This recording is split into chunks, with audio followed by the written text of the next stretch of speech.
Hey everyone, I'm Steven and this is Chip, and we're with Scenes in Nature. And in the past, we've made videos showing you how to create artificial limbs and rocks, and with such a positive response from you, we're going to show you another application using our products.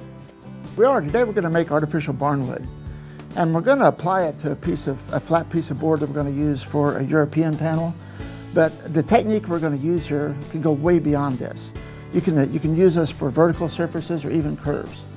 So you could use it for the back of like a pedestal mount. Exactly. I think the back of a deer pedestal finished off in barnwood, that follow the contours of the back of the mannequin would be very cool. And then after Chip gets done showing you how to create the barnwood, I'm going to show you a super easy moss effect that you can create using our Nature's floor line. All right, Chip, to get started, why don't you tell us what you have going on? Well, you just really need to cut out a basic shape that you want your back panel to be. And the nice thing about this, since it's going to go down on any material at all, you can use a scrap piece of plywood or lumber, or in our case, we're going to use a piece of styrofoam.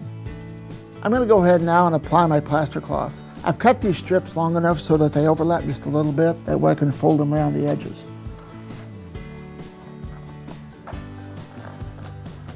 So you'll notice that all he's doing with his plaster cloth is dipping it in that water. That way that plaster doesn't start to come off that cloth before he puts it onto his form and starts to spread the plaster out. And so there'll just be a bunch of little holes that you're just going to make sure that they all fill with that plaster that's impregnated on that cloth. I used one sheet on the front. Now I'm going to put 2 sheets on the back, and I'm going to overlap them. This is going to cover my entire piece. Typically when you're using plaster cloth, you would want to overlap by about 50%, but because we're going to put plaster over the top of this, we don't have to worry about that near as much. The reason we don't have to worry about it is because it's just going to be the understructure that the plaster can cling to. And it also strengthens the styrofoam if you choose to use styrofoam. I think most people will probably do this over plywood or a board you have around your shop, just because it's more likely you're going to have that. But you can actually do it with this foam. It really is that easy. Just dip it in water, lay it on there, smooth it out so it becomes a nice uniform texture. We've now given our plaster cloth enough time to dry on our panel, and it's time to mix up our plaster. We're going to use contour sheet plaster for this. I'm going to mix it up a little bit thicker, about the consistency of sour cream. That's going to allow me to actually take my brush and paint the texture in there of the wood grain.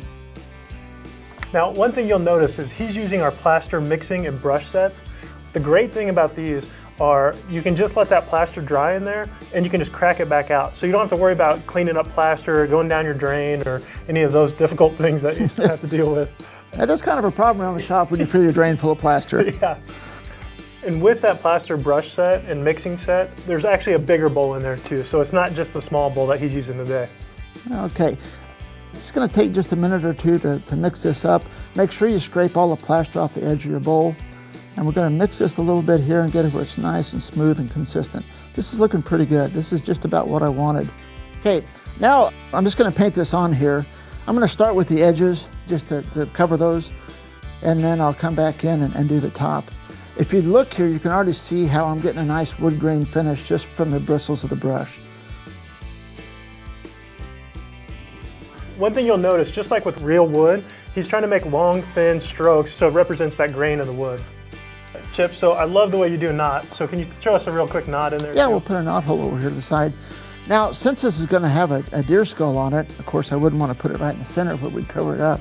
Right in here, I'm just going to drop a puddle of plaster in here, and this is going to be my knot hole. Now, the thing about this too, I'm going to rough this in right now and make the wood kind of go around it. After this dries a little bit, I can come back in with some of my sculpting tools, and I can put a lot of texture and a lot of definition in there. Now, I'll put a couple of cracks in here and things like that really make this look like wood grain. So when creating a knot hole, be sure that you kind of swoop around to the right and to the left of it, just like that wood grain would go. This is going to look really good when we color this. I'm excited to see it finished. All right, Chip, so I know the plaster's dry, so we're ready for our next step, but I noticed there's a few more details in there. There are.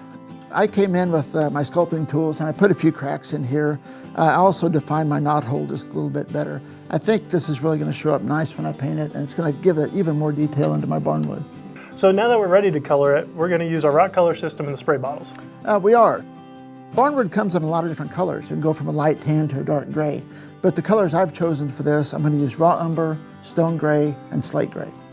What's the technique that we're going to use? Well, it's actually pretty easy. I'm going to put just small amounts of paint on here. Then I'm going to use a dry brush and I'm just going to blend them together. Great, let's see it. Okay.